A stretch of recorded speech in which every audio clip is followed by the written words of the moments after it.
با این روش مرغتو درست کن دیگه بونه میده. پیاز خام میره کف پاتین، هویج و فلفل دلمه‌ای و سیر. الان نمک رو اضافه میکنیم. مرغا رو با آب و نمک و سرکه 20 دقیقه تا نیم ساعت میخوابونیم، بعد آبکش میکنیم میشینیم روی سبزیجات.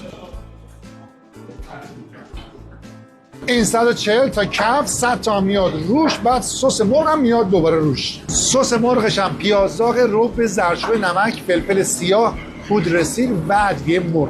آب مرغ رو اضافه میکنیم، رقیقش میکنیم، میریم رو مرغا. 1 ساعت و نیم تا 2 ساعت بهش فرصت میدیم تا آروم آروم با شوره کم سس پز بشه. چلو مرغ مشوی 200 تومن، 48 فرشته 210 تومن. بغلش هم سس پیاز و سس انار هم میذارن. بغل همه غذا هم یه ترکیب باحال هست. تحچین مرغ 175 تومن. این فیشای یه رب بشه. خدا برکت. 10,000 پرس غذا هم میتونی تو بخش سفارش بدی، فقط 24 ساعت قبل. شما هر غذایی بخواید به صورت اکونومی، وی آی پی یا لوکس سرو میشه. اینم پک افطاری اکونومیشه، اینم پک افطاری وی آی پی شه. ببین تنوع. این قسمت هم جای آش حلیم، آش شله قلمخوار یا سوپ، هر کدوم که شما دستور بدید. تمام این قیمت‌ها هم باهاتون شرکتی حساب میشه. آدرسشون هم کریم خان قبل از هفته تیر، خیابان عارف علی پلاک 38.